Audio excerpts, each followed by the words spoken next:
dalam contoh di atas, stimulus adalah apa saja yang dapat diberikan guru kepada siswa, misalnya daftar perharian, peraga, pedoman kerja, atau cara-cara tertentu.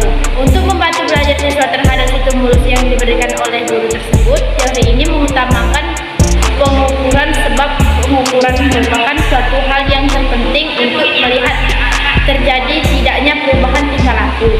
Faktor lain yang dianggap penting oleh aliran behavioristik itu adalah faktor penguatan. Terima kasih. Baiklah, di sini saya akan melanjutkan materi selanjutnya, yaitu tentang prinsip teori behavioristik.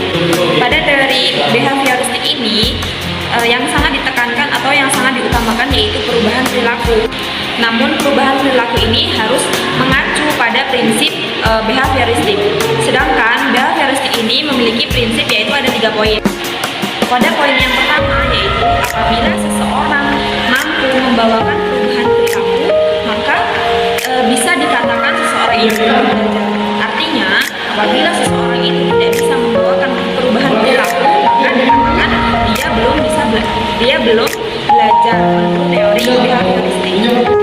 Adapun teori yang kedua yaitu hal yang paling penting di dalam teori behavioristik ini ada 2. Yang pertama, stimulus dan respon. Mengapa? Karena lebih mudah untuk diamati.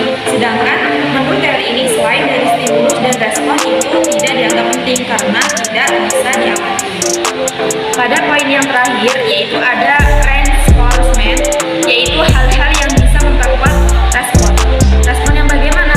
Bisa respon yang positif ataupun respon yang negatif.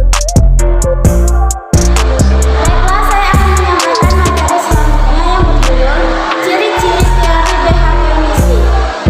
Teori behavioristik itu sendiri sudah dianggap kuno oleh sebagian kalangan.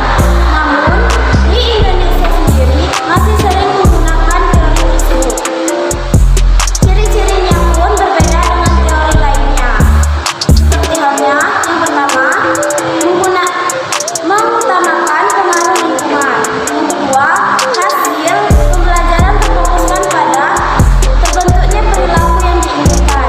Yang ketiga, lebih mementingkan pembentukan reaksi dan respon dari peserta didik. Yang keempat, bersifat mekanistik atau dilakukan dengan mekanisme tertentu seperti meminta maaf. Yang kelima, latihan. Latihan itu adalah hal yang penting dalam sebuah proses pembelajaran.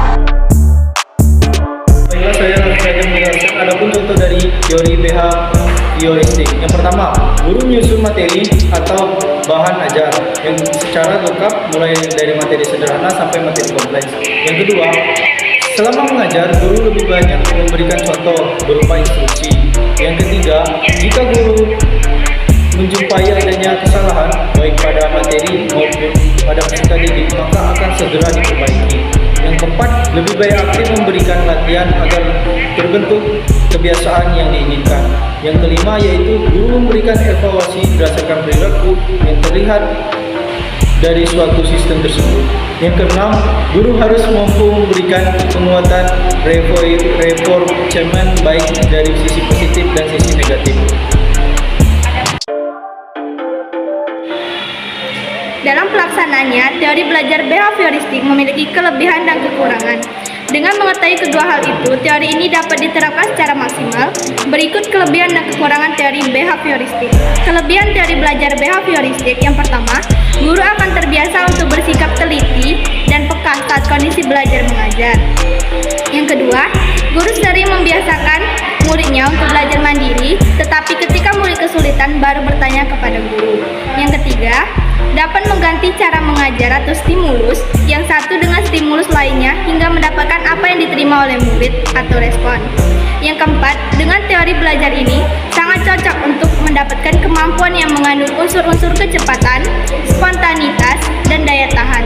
Yang kelima, teori ini bisa membentuk perilaku yang diinginkan. Dengan kata lain, perilaku yang berdampak baik bagi murid diberi perhatian lebih dan perilaku yang kurang sesuai dengan murid perhatiannya dikurangi.